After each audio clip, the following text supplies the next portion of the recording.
Damos a todos ustedes la cordial bienvenida a esta actividad intitulada Temores y Esperanzas del Final de los Tiempos. El padre Alfredo Sainz es una eminencia, no solo en su país de origen, Argentina, sino en todo lo que es Latinoamérica y Europa. Tiene doctorado en teología con especialidad en Sagrada Escritura en la Universidad de San Anselmo en Italia, profesor de patrística y es autor de más de 60 títulos, entre los cuales hoy contamos con 2 de ellos, El fin de los tiempos y 6 autores modernos, y uno más que se llama El hombre moderno, ¿no? Correcto. Vamos a comenzar con el padre Alfredo Sainz, que nos va a dar una visión de lo que es el tema toral de la revelación, particularmente en el libro del Apocalipsis, el misterio del mal, expresado en esas 2 grandes bestias que habla Juan en el capítulo 13 del Apocalipsis, la bestia del mar, del poder del mundo, del poder político, y la bestia de la tierra, que es el poder religioso. 2 grandes poderes concretados en 2 personas específicas y que van a aparecer al final de los tiempos. En contraposición, el Apocalipsis también nos habla de 2 mujeres. Una mujer vestida del sol, que tiene el luna bajo sus pies, coronada de estrellas, de 2 estrellas, y una mujer que es una ramera, una prostituta, que fornica con los reyes de la tierra. Estas 2 mujeres apocalípticas tienen en el contexto histórico actual una gran trascendencia que perfila precisamente la iglesia fiel de la infiel que se va a manifestar en este final de los tiempos. Este tema lo va a abordar el padre Alfredo Sainz. Ojalá pues este simposio para los presentes cumpla con las expectativas y podamos salir esta tarde, noche, con una comprensión un poco más clara de los tiempos que estamos viviendo y de la posición y actitud que cada uno debe adoptar como fiel, creyente y como católico en este momento decisivo de la historia. Con ustedes, el padre Alfredo Sainz, para quien pido un aplauso fuerte.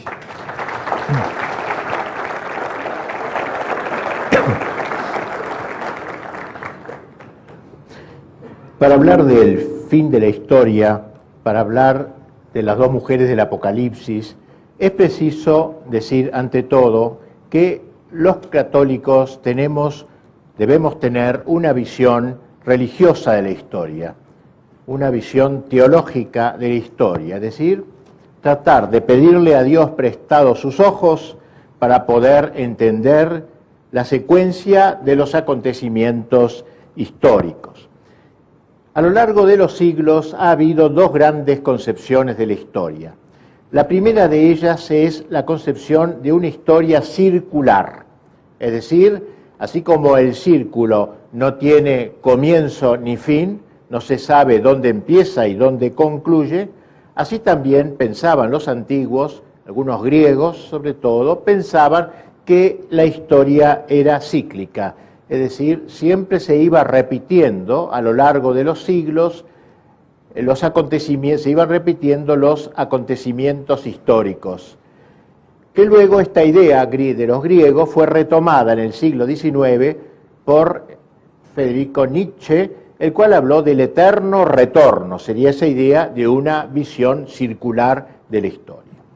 La visión auténticamente cristiana de la historia no es circular, sino que es lineal, rectilínea podríamos decir. Es decir, la historia tiene un comienzo, un medio y un fin.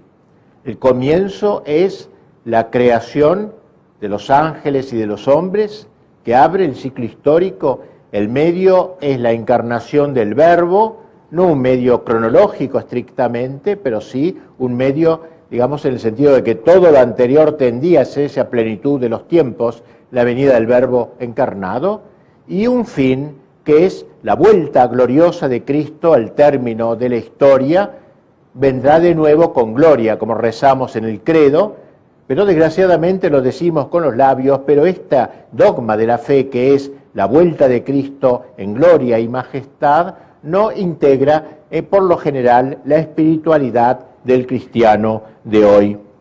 Ahora, esta línea horizontal cristiana ha sido tergiversada luego, manteniendo su horizontalidad, pero negando todas sus virtualidades en lo que se llama el iluminismo de Kant, de Hegel, de la Revolución Francesa, que entendía así la historia como algo horizontal, pero negaba que hubiese un fin de la historia.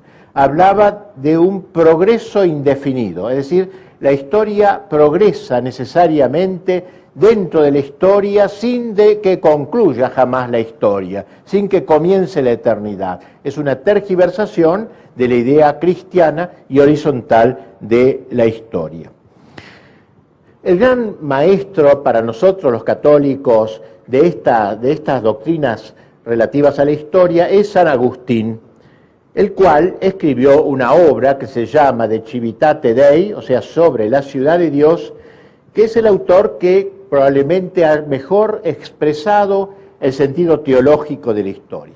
Ha habido otros autores luego importantes, Santo Tomás de Aquino, la cumbre de la teología, pero Santo Tomás no se ha detenido demasiado en este tema de la historia, en cambio sí San Agustín. Dice en ese libro, el gran doctor de la Iglesia, dos amores fundaron dos ciudades, el amor de sí, hasta el menosprecio de Dios, la terrena, el amor de Dios, hasta el menosprecio de sí, la celestial. Pues bien, aquí se habla pues de un enfrentamiento, dos amores crean dos ciudades contrarias, una fundada en Dios, en la primacía de Dios, y otra fundada en la criatura, en la primacía, en el primado de la criatura.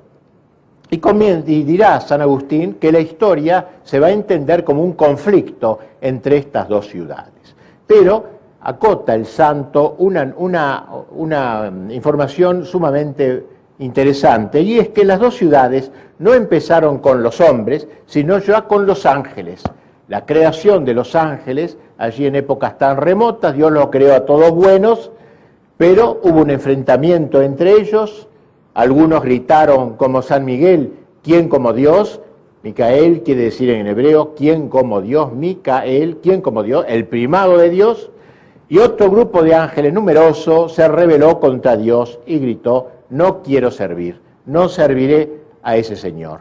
Y así entonces las dos ciudades comienzan en el mundo angélico. Pero luego, evidentemente, esas dos sociedades de ángeles fueron acompañadas por las dos ciudades del hombre, las dos sociedades de los hombres en la tierra. También los hombres nos vamos a dividir, a semejanza de los ángeles, en dos grandes bandos, integrando así la ciudad de Dios unos y la ciudad del mundo de los hombres otro. No son cuatro ciudades, son dos ciudades, los ángeles buenos con los hombres buenos, los ángeles perversos con los hombres perversos, dos grandes ciudades. Bien, hay una ciudad pues en torno al hombre, una ciudad soberbia, orgullosa, antropocéntrica, es decir, que se centra en el hombre es el centro de la sociedad. La capital de esta ciudad, dice San Agustín, es Babilonia, es un símbolo. Babilonia significa confusión, ciudad de la confusión de las ideas. Y la otra ciudad se va a llamar Jerusalén, la capital será Jerusalén. La primera tendrá como rey al demonio y la segunda, la ciudad de Dios, tendrá como rey a Cristo. Bien, esta idea me parece fundamental para comenzar esta conferencia. ¿Cómo distinguir estas dos sociedades? ¿Cómo entender y diferenciarlas? Dice San Agustín que la ciudad de Dios es peregrina, es decir, los hombres que la integran viven en esta tierra como peregrinos, como caminantes, en orden a llegar un día a la patria celestial. La ciudad del mundo es terráquea, es decir, hunde sus raíces en la tierra, no piensa más que en las cosas de la tierra, vive en y para la tierra. Estas dos ciudades se simbolizan: la ciudad de Dios en Abel, que era precisamente pastor, nómade, no se afincaba en la tierra. Caín, en cambio, creador de ciudades, es el hombre que representa a la ciudad del mundo, que va a perseguir a la ciudad de Dios.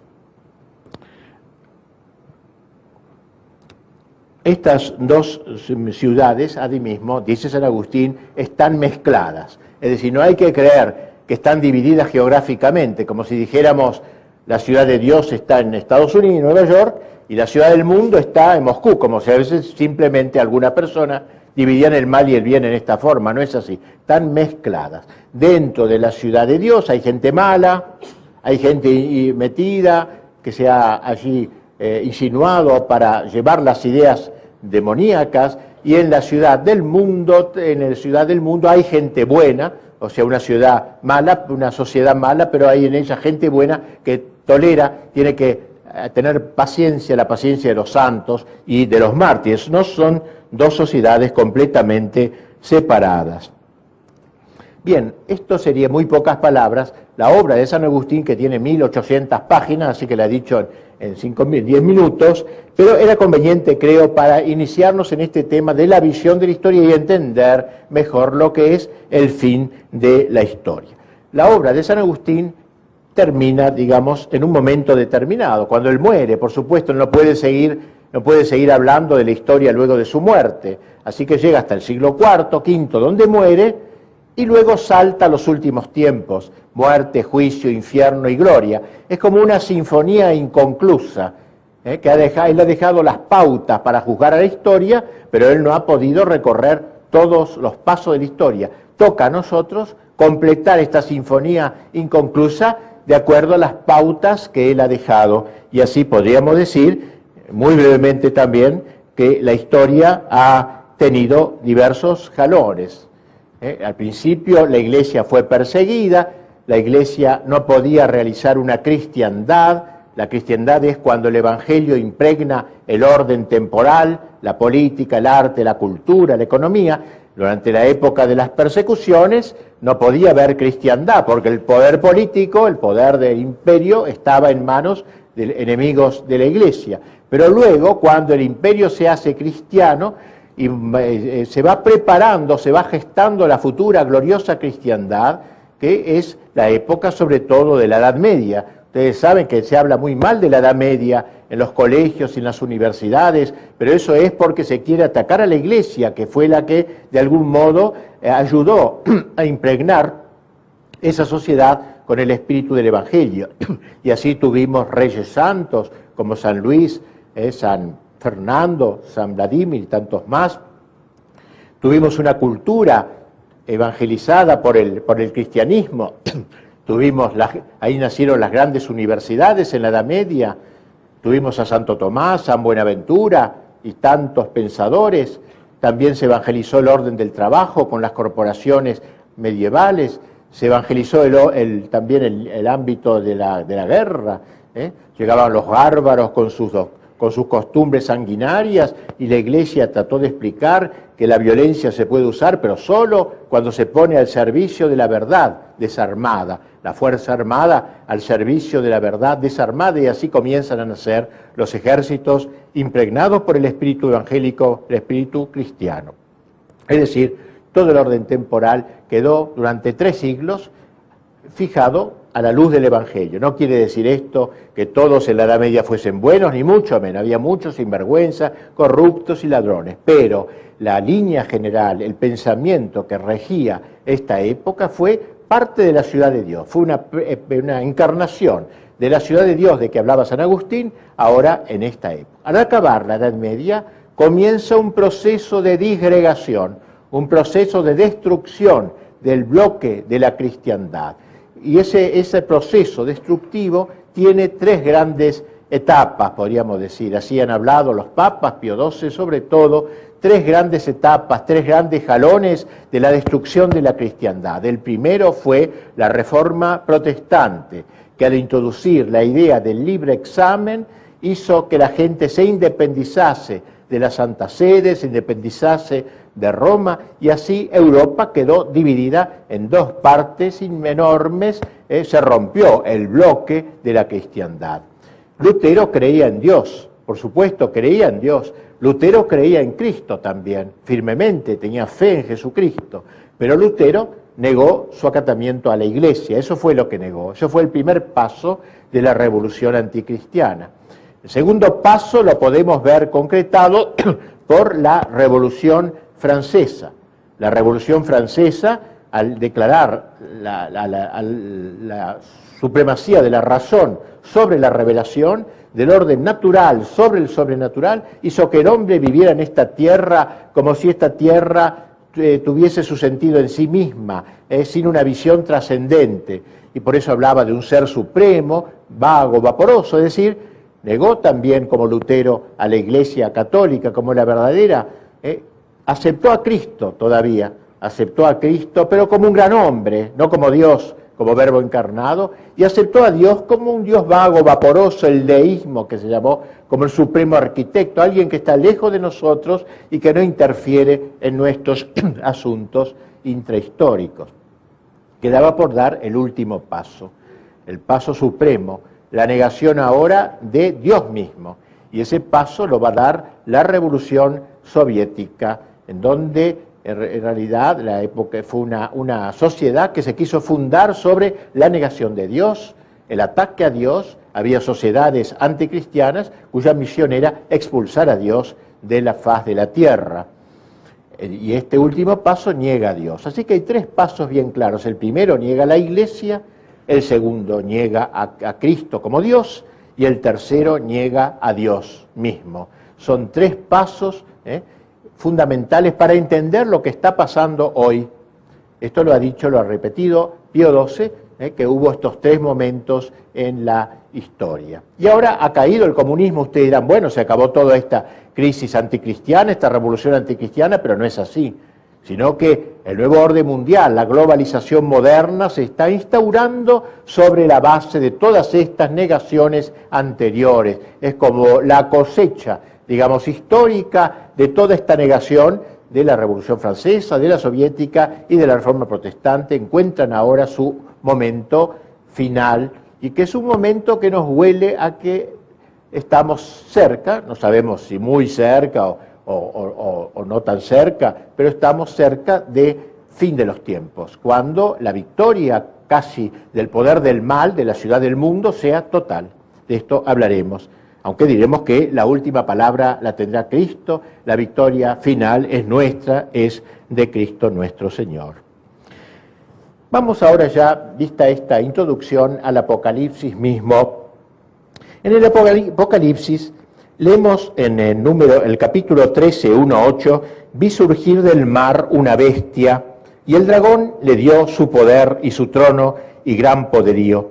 La tierra entera siguió maravillada a la bestia, y se postraron ante la bestia, diciendo, ¿quién como la bestia y quién puede luchar contra ella? Se le dio poder de actuar durante 42 meses, y ella abrió su boca para blasfemar contra Dios. Se le concedió hacer la guerra a los santos y vencerlos. Se le concedió poderío sobre toda raza, pueblo, lengua y nación, y la adorarán todos los habitantes de la tierra, cuyo nombre no está inscrito desde la creación del mundo en el libro de la vida del Cordero degollado. Y aquí un texto difícil, los textos del Apocalipsis son simbólicos y deben por tanto ser explicados. El dragón, según San Juan, que es el que ha escrito el Apocalipsis, el dragón representa a Satanás, aquel rey de la ciudad del mundo de que nos hablaba San Agustín. El dragón es pues Satanás. Pero el dragón le da todo su poder a un segundo personaje, que es lo que llama la bestia. La bestia. Y esta bestia es la primera bestia, porque va a haber una segunda. Esta bestia es el anticristo. el anticristo, esa persona que va a cerrar la historia antes del triunfo de Cristo. No será un demonio el anticristo, será un hombre. El demonio es el dragón. El anticristo es como el vicario del demonio, así como el Papa es el vicario de Cristo, así al fin de los tiempos aparecerá del mar esta primera bestia, el anticristo, aparecerá como vicario del demonio. Y como Cristo, él tratará de imitar a Cristo como es simiesco, dicen los padres de la iglesia, el anticristo, es decir, como un mono. El mono imita al hombre, el anticristo imitará a Cristo y entonces él querrá hacer como Cristo, recapitular todo. Cristo recapituló todo el bien de la historia y el anticristo va a recapitular todo el mal de la historia, lo radicalizará, lo concentrará en su persona. Se lo llama bestia porque el pecado es algo que degrada al hombre, el pecado es bestial, animaliza, aunque nosotros no nos demos cuenta, el pecado es el hombre que se corroe, se destruye, se autodestruye. Por eso el anticristo, este personaje del fin de la historia, es llamado, caracterizado como una bestia, la primera bestia. Figura, decíamos, que pertenece al ámbito de la política, es decir, será una autoridad política, será como un emperador de la tierra. Santo Tomás habla de una potencia secularis, un poder secular. Eso será el anticristo. Señor poderoso universal, acabamos de escuchar que se le concedió poderío sobre toda raza, pueblo, lengua y nación. El mundo se entusiasmará, lo recibirá con los brazos abiertos. Ven, Señor antijesús, ven, Señor anticristo, lo recibirá con gloria, porque él va a aparecer como un benefactor, no va a aparecer como un monstruo sanguinario, terrible, va a aparecer como un hombre que viene a traer la paz al mundo, la paz del mundo, no la que Cristo vino a traer. Es un hombre que solucionará los problemas sociales, políticos, todos se irán detrás de él. Todos irán, pero en la inmanencia, es decir, creando una sociedad que solo viva en la tierra, para la tierra, inmanere, quiere decir permanecer en la actitud del hombre que vive en esta tierra como si fuese su patria definitiva. Contrariamente a la idea cristiana de la trascendencia, después de esta tierra nos espera el cielo, después de este caminar por la tierra nos espera la gloria si somos fieles a Dios. Pues bien, el anticristo instaurará la inmanencia, el hombre para la tierra, el paraíso en la tierra, recuerdan, decía Marx, y esta será la gran idea del anticristo, el hombre que no piense más que en la tierra, en las cosas de la tierra, y que considere todo lo del cielo, de la gloria de Dios, como una alienación, como una utopía absurda, digamos así, algo que no existe en realidad. El anticristo, pues, impondrá en el mundo ese gran poder. Y hoy, que estamos en esta época de globalización, de nuevo orden mundial, nos parece que esta idea que San Juan en el siglo I gestó, por inspiración de Dios naturalmente, pareciera poder tener cumplimiento en esta unidad mundial. Falta que aparezca un personaje, un emperador mundial, para que haga suyo esta bandera de la ciudad del mundo contra la ciudad de Dios.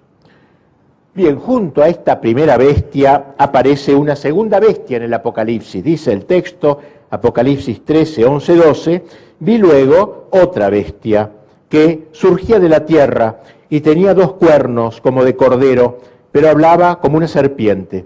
Ejercerá todo el poder de la primera bestia en servicio de esta, haciendo que la tierra y sus habitantes adoren a la primera bestia. ¿Quién será? ¿Qué será esta segunda bestia? Esta segunda bestia, según los autores de la Iglesia que han meditado sobre estos temas, sería la Iglesia adulterada, es decir, la Iglesia santa. La Iglesia católica es santa esencialmente, nunca dejará de ser santa, católica, apostólica y una, pero sus miembros, no todos sabemos bien, son santos. Y habrá un tiempo en que dentro de la Iglesia habrá una adulteración de la fe. Muchos católicos e incluso autoridades de la Iglesia corregirán el credo, querrán corregir el credo, digamos así. No que la Iglesia perderá la fe, pero que se verá gravemente afectada en muchos de sus miembros, incluidos muchos dirigentes. Al dragón no le interesa tanto matar como corromper, envenenar, falsificar. Una iglesia que se pone al servicio del anticristo, del mundo, del espíritu del mundo, de la parte corrupta de la iglesia que la ayuda desde su religión adulterada. Ahí tenemos ya pues estos dos grandes personajes sin los cuales no podemos entender el tema específico de nuestra conferencia. La primera bestia, el anticristo; la segunda bestia, según parece, dentro de la iglesia, el poder que lo va a ayudar al anticristo, el ministerio de propaganda, va a ser propaganda, aparece como un carnero, como una ovejita mansa, pero en el fondo es una serpiente, esta segunda bestia. Bien, junto a estos dos personajes que hemos tratado de caracterizar, aparecen dos extrañas mujeres que dan título expreso a mi conferencia. Una en Apocalipsis 13 y otra en Apocalipsis 17. La primera simboliza a la iglesia fiel hasta el martirio, hasta la muerte. Y la segunda representa a esta mujer de que acabamos de hablar, a esta segunda bestia que va a ser presentada como amante del mundo, como fornicaria, como ramera. Dice así un autor que ha estudiado estos temas: las dos mujeres son las dos ciudades de San Agustín llevadas al máximo de tensión contraria, pero siempre mezcladas entre ellas. Una de ellas es la iglesia fiel hasta el martirio, la otra es aquella segunda bestia de que acabamos de hablar. Las dos mujeres son gemelas, son hermanas, nacidas de una misma madre, la religión, pero una es fiel a la enseñanza de Cristo hasta la muerte y la otra parte corrompe la doctrina, adultera la doctrina. Representan la religión verdadera en sus dos polos extremos, la religión fiel al mensaje de Cristo y la religión corrompida. Hablemos primero de la primera mujer que aparece en Apocalipsis 12. Una gran señal apareció en el cielo, una mujer vestida del sol, con la luna bajo sus pies y una corona de 12 estrellas sobre su cabeza. Está encinta y grita con los dolores del parto y con el tormento de dar a luz. Y apareció otra señal en el cielo, un gran dragón rojo con 7 cabezas y 2 cuernos, y sobre sus cabezas 7 diademas. Su cola arrastra la tercera parte de las estrellas del cielo y las precipitó sobre la tierra. El dragón se detuvo delante de la mujer que iba a dar a luz, pero para devorar a su hijo en cuanto lo diera a luz. La mujer dio a luz un hijo varón, el que ha de regir a todas las naciones con cetro de hierro, y su hijo fue arrebatado hasta Dios y hasta su trono. Y la mujer huyó al desierto, donde tiene un lugar preparado por Dios para ser allí alimentada 1260 días. Y aquí el texto, pues, Apocalipsis 13, 1-6, porque texto difícil, poético, lírico, que puede prestarse a alegorías extrañas, ¿no? Pero que en el fondo es bien católico y exalta lo que más amamos. Este texto es central del Apocalipsis, es el texto central del Apocalipsis que señala la agudización final, la historia de las hostilidades entre las dos ciudades, el punto culminante de la historia. ¿Quién es esta mujer? ¿A quién simboliza esta imagen que vio San Juan en sus apariciones divinas? Algunos han visto en ella a la Santísima Virgen, pero no parece, porque esta mujer sufre dolores de parto, y María, cuando dio a luz a Jesús, no tuvo tales dolores. Sin embargo, por un sentido simbólico, la liturgia de la Iglesia le aplica a la Virgen esta visión. Los dolores de María, los dolores de esta mujer, sería la compasión de María, su maternidad espiritual que engendra a nosotros, a los que creemos en Jesús.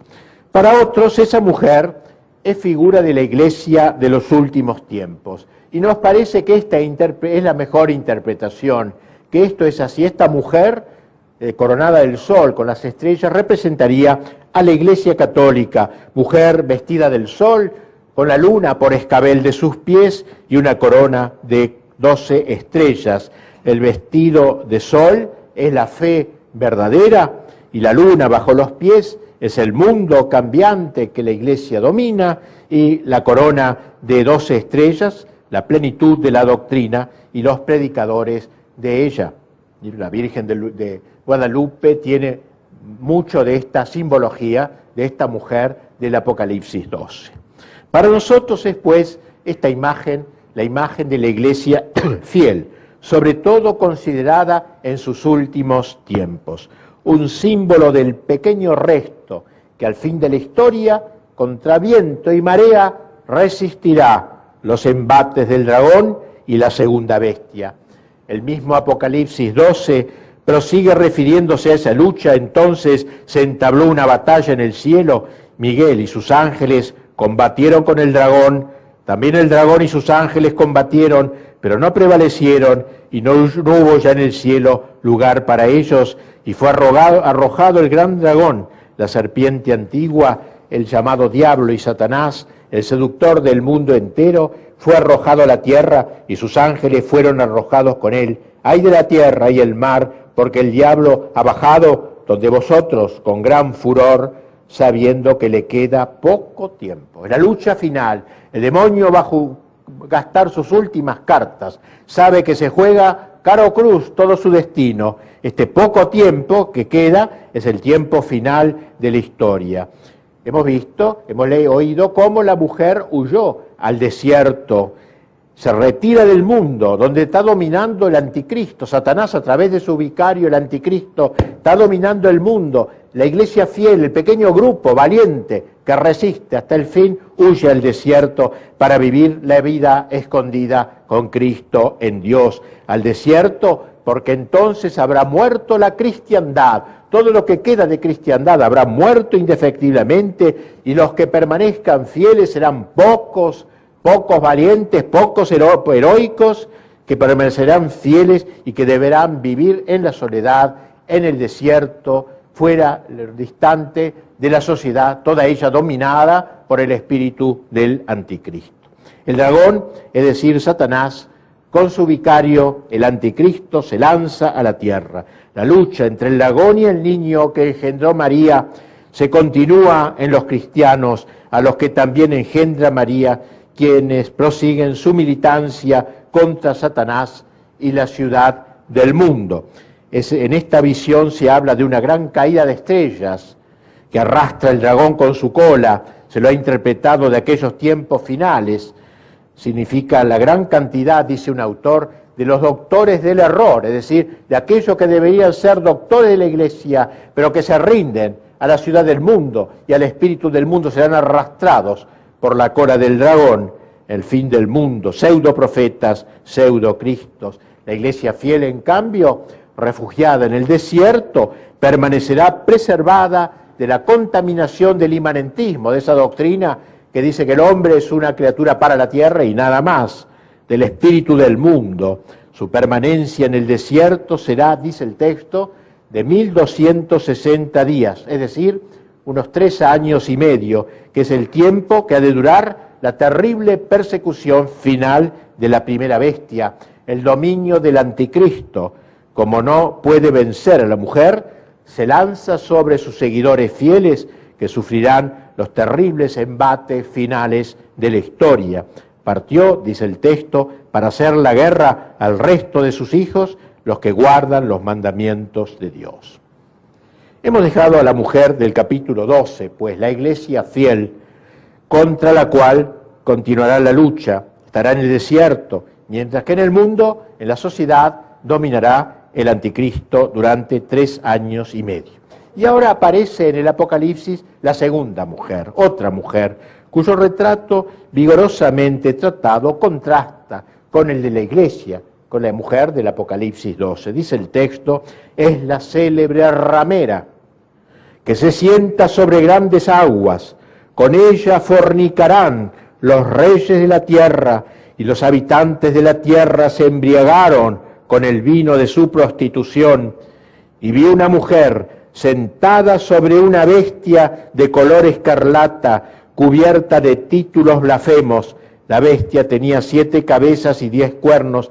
La mujer estaba vestida de púrpura y escarlata, resplandecía de oro, piedras preciosas y perlas, llevaba en su mano una copa de oro llena de abominaciones y también las impurezas de su prostitución, y en su frente un nombre escrito, un misterio: la Gran Babilonia, la madre de las rameras y de las abominaciones de la tierra. Y vi que la mujer se embriagaba con la sangre de los santos y con la sangre de los mártires de Cristo. Y me asombré grandemente al verla, comenta, impresionado por esta imagen, el gran San Juan, que vio esta segunda mujer del Apocalipsis. El dominio del anticristo será terrible en estos momentos terminales. Ya ha logrado hacer desaparecer lo que quedaba de cristiandad, con la desaparición del catejón, de que hablará un próximo orador. Es decir, no quedará nada cristiano en la sociedad, en el trabajo, en la cultura, en las leyes y la política. Será una época postcristiana, todo pisoteado por los enemigos de Cristo.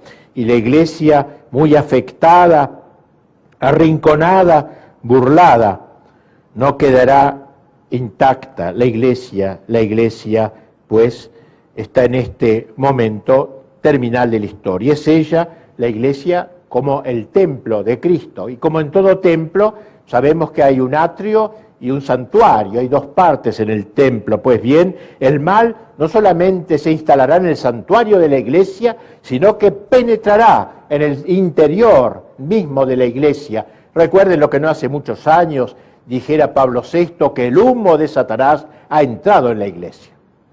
Frase más fuerte no se podía decir, es decir, ha entrado en las entrañas de la iglesia, encontrando en la iglesia los colaboradores de las bestias primera y segunda. La corrupción sobrepasará el atrio, pues, el exterior de la iglesia, y llegará al santuario, es decir, al interior. Será lo que llama la Escritura la abominación de la desolación, un hebraísmo, una palabra del lenguaje hebreo, como si dijéramos la peor inmundicia, la última basura. Los judíos usaban esta expresión para designar el sacrilegio máximo, cuando los ídolos están puestos en el templo mismo de Dios. La revolución anticristiana, fogoneada por el demonio, se ha propuesto en estos últimos siglos no solo liquidar la cristiandad, y ya lo ha hecho, sino también liquidar el cristianismo, es decir, en las personas individuales, y fabricarse una nueva religión. El anticristo con la segunda bestia, con esa iglesia falsa, van a implantar una nueva religión, la religión de la inmanencia. Ustedes saben ya bien lo que acabo de explicar, qué es la inmanencia. La religión del espíritu del mundo, una nueva religión, una pseudo religión. Ya no se hable más de los derechos de Dios, solo se hable de los derechos del hombre. Ya no se hable más de la soberanía de Dios, solo se hable de la soberanía del pueblo, es decir, la autoridad no viene de lo alto, viene de lo bajo, etcétera. O sea, es una nueva religión, verdaderamente, la religión de la inmanencia. Y habrá un cristianismo falsificado, pues falsificado, esta religión será un cristianismo falsificado que odiará al auténtico cristianismo. Y habrá amplios sectores de la iglesia que apoyarán esta mistificación. La corrupción de lo óptimo será, cuando se corrompa lo más importante, es la parte carnal de la religión, ocultando, adulterando y aún persiguiendo a la verdad, a Cristo y a los suyos. El Apocalipsis llama a esta mujer, parodia de la iglesia verdadera, la llama ramera, que es el peor insulto que damos en la tierra, ramera. San Juan dice que con ella fornicaron los reyes de la tierra. Ha querido esta iglesia falsa amalgamar el reino y el mundo, el espíritu del mundo. Esta mujer coincide con aquella segunda bestia de que hablamos, que tiene cuernos semejantes al cordero. Va a aparecer una pseudo iglesia, ritualizar los designios de la primera bestia, la adoración del hombre. La adoración del hombre, recuerda lo que decía San Agustín, la ciudad de Dios, la ciudad del hombre. El hombre es lo supremo, el hombre es el Dios, la razón, la diosa razón, como dijeron en la Revolución Francesa. ¿Y por qué se la llama fornicaria, adúltera a esta parte traidora de la Iglesia? Porque en el Antiguo Testamento Dios había elegido a un pueblo, el pueblo judío, y decía que ese pueblo lo había elegido como esposa suya, quería que fuera como su esposa. Pero cuando ese pueblo defeccionó, Dios calificaba de ramera a la Israel incrédula, que se iba tras amantes, los ídolos de turno. La prostitución era un símbolo de la idolatría, era un símbolo de arrodillarse ante los ídolos. Israel, la esposa de Yahvé, al entregarse al culto idolátrico, abandonaba a su esposo legítimo, a Dios, dándose tras a dioses falsos. De ahí que la idolatría sea equiparada a la fornicación. En el Nuevo Testamento dice San Pablo que la Iglesia, Nuevo Israel, es la esposa de Cristo, pero en los últimos tiempos defeccionará en muchos de sus miembros. La mujer ramera es el cristianismo adulterado, ya organizado en pseudo-iglesia, prostituido a los poderes de este mundo y asentada sobre el formidable poder político anticristiano que conduce el anticristo. Y por eso el Apocalipsis muestra a esta segunda mujer sentada sobre la bestia, cabalgando a la bestia, unida a la bestia, al anticristo. Estamos llegando al nuevo orden mundial, como decíamos antes, fundado en la inmanencia. Este globalismo invitará a la Iglesia para que se le una. Uno de los pensadores que mejor ha desarrollado el contenido de este nuevo orden mundial, Francis Fukuyama, habla del fin de la historia dentro de la historia, no es la concepción cristiana, el fin de la historia, pero no como umbral de la eternidad, sino como plenitud y término fijado de la historia. Fukuyama, pues, presenta una sociedad que renuncia a la trascendencia, así lo expresa más o menos, la idea es esta, una sociedad inmanentista, totalmente afincada en la tierra. El último enemigo de esta sociedad, dice, será la religión católica, porque la religión católica, la verdadera religión católica, seguirá afirmando la trascendencia. La Iglesia adúltera, en cambio, se acomodará con este orden mundial, con este poder universal, arrojará agua bendita sobre esta sociedad traidora, sin exorcizarla primero. Dice el texto del Apocalipsis que aquella mujer estaba vestida de púrpura y grana, adornada con todo género de joyas, y en su mano llevaba una copa de oro, una mujer lujosa. ¿Qué significa este lujo? ¿Qué significa esto? Estos adornos significan las grandes riquezas que le reportan su colaboracionismo con el anticristo, con el poder demoníaco. La mujer, instrumento de la bestia, es adornada por ella. En realidad, la ramera y la bestia sobre la cual cabalga significan una sola cosa, un solo proyecto. La suntuosidad, el atuendo es el lujo que le da el mundo en recompensa de su defección. La gran ramera, adornada con todas las vanidades de la tierra, contrasta con aquella noble mujer del Apocalipsis 12, vestida de sol y coronada de estrellas, hackeada en el desierto, pero firme en la fe, en su fe permanente en Cristo. Señala el texto que aquella mujer ramera tenía escrito, dice, sobre su frente un nombre, un misterio: Babilonia, la grande, la madre de los fornicarios y de las abominaciones de la tierra. Recuerda que San Agustín ponía de capital de la ciudad del mundo a Babilonia, y aquí habla pues que esta mujer tenía en su frente marcado ese signo. Parece que era costumbre de las prostitutas romanas llevar su nombre escrito en la frente.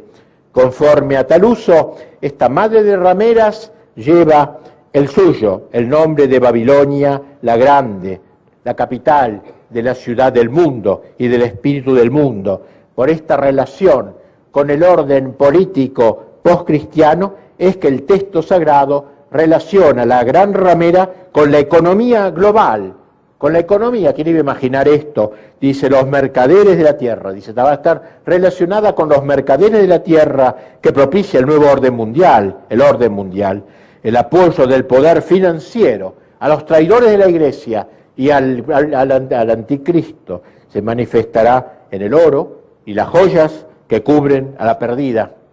Por eso, en Apocalipsis 18, se preanuncia la destrucción de Babilonia. ¡Ay, ay! La gran ciudad, Babilonia, ciudad poderosa, que en una hora ha llegado tu juicio. Los mercaderes de estas cosas, los que a costa de ellas se habían enriquecido, se quedarán a distancia horrorizados ante su suplicio, llorando y lamentándose. ¡Ay, ay! La gran ciudad, vestida de lino, púrpura y escarlata, resplandeciente de oro, piedras preciosas y perlas, que en una hora ha sido arruinada tanta riqueza.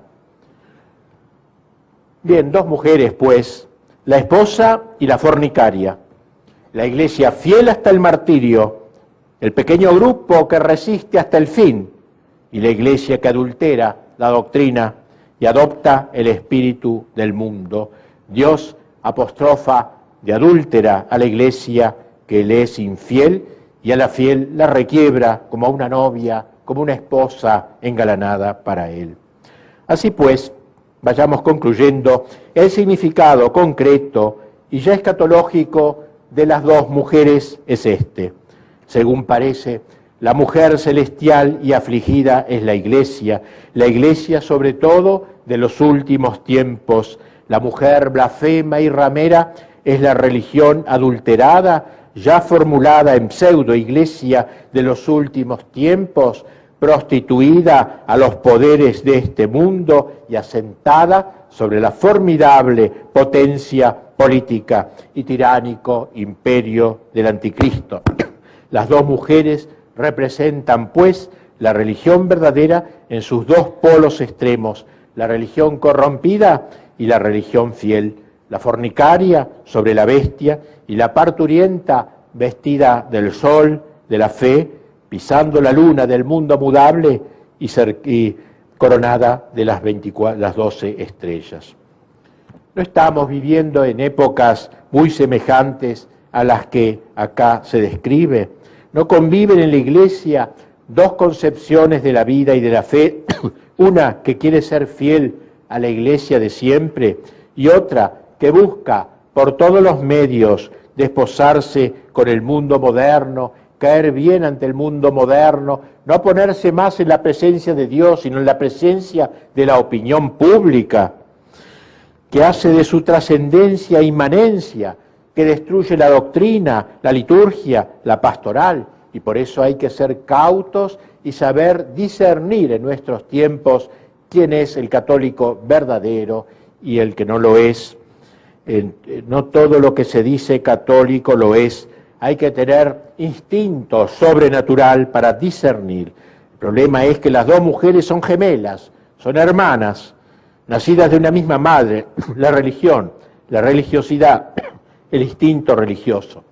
Incluso la bestia de la tierra, el anticristo, que sustenta a la iglesia adúltera, se parece al cordero, decía más prodigios y portentos, promete la felicidad en la tierra y habla palabras hermosas, llenas de halagos, promete el reino en este mundo por las solas fuerzas del hombre, como el dragón lo prometía a Cristo en el momento de las tentaciones. Peligro pues de confundir las dos mujeres y de creer que seguimos siendo católicos cuando estamos detrás de la mujer adúltera. Es muy probable, no es cierto con certeza absoluta, pero es muy probable que no estamos en tiempos terminales o acercándonos al menos a tiempos terminales. La tribulación final será terrible. La Iglesia habla de un pequeño resto, mínimo, minúsculo, que resistirá hasta el fin. Pero en el desierto de la fe, en la marginación total, estos pocos no podrán comprar ni vender, dice el Apocalipsis, es decir, quedarán marginados de la sociedad, no podrán circular ni dirigirse a las multitudes por medio de los grandes medios de comunicación que estarán cada vez más en manos del enemigo y del anticristo. Por eso serán pocos los que permanecerán fieles a situaciones de heroísmo, y sobre todo de heroísmo sobrehumano, son para pocos. Y si esos días no fuesen abreviados, dice la Escritura, no quedaría ni uno fiel a Dios. Sobre todo serán terribles los tormentos interiores que sufrirán los fieles, sometidos a noches oscuras, interminables, que no se resolverán quizás en esta vida. Pero debo destacar bien, para concluir ahora, que el Apocalipsis no es un libro de terrores, no es un libro para traer miedo, como a veces la gente cree, como decía Jorge Luis Borges, dice que cuando leo el Apocalipsis estoy frente a un libro que me aterroriza. No es eso, el fin del Apocalipsis es dar consuelo, al revés, es adelantarnos en profecía tiempos terminales para que cuando lleguen ya estemos prevenidos, ya estemos advertidos. Si no tuviéramos la profecía del Apocalipsis, aquella tribulación sería inaguantable y la confusión sería inextricable. Pero en la Escritura, ha dicho San Juan Crisóstomo, están marcados los males futuros para que cuando vengan no nos aplasten. Por eso nunca debemos perder la esperanza y la alegría de ser católicos, con la esperanza de ser fieles, de ser contados en el libro de la vida, como dice el Apocalipsis, en ese grupo, aunque sea pequeño, fiel totalmente a Dios. Sabemos que el triunfo final es de Cristo, pero también sabemos que lo penúltimo será del anticristo. Lo penúltimo de la historia será el triunfo del anticristo, pero eso no será el fin de la historia. Y así, Apocalipsis 9, 19, 1, 10 relata el fin de la historia cuando venga el Cristo vencedor, el Cristo de la parusía, no ya con la humildad de los pañales, como en Belén, envuelto en pañales como en Belén, sino envuelto de gloria y majestad. Como dijo Cristo el día de la Ascensión, a este que veis subir bajará un día de los cielos, de las nubes del cielo, rodeado por los ángeles. No perdamos la esperanza, el triunfo final es nuestro, absolutamente nuestro, aunque todo parezca señalar lo contrario. Y por eso dice aquel lugar del Apocalipsis 19, 1, 10, alegrémonos y regocijémonos, porque han llegado las bodas del Cordero, un acto nupcial, Cristo el esposo, con su iglesia esposa fiel, no la fornicaria. Han llegado las bodas del Cordero, ha juzgado a la gran ramera que corrompía la tierra, y su esposa se ha engalanado, y se le ha concedido vestirse de lino deslumbrante de blancura. Dichosos los invitados al banquete de bodas del Cordero. Pero de este tema nos hablará un posterior orador. Muchas gracias.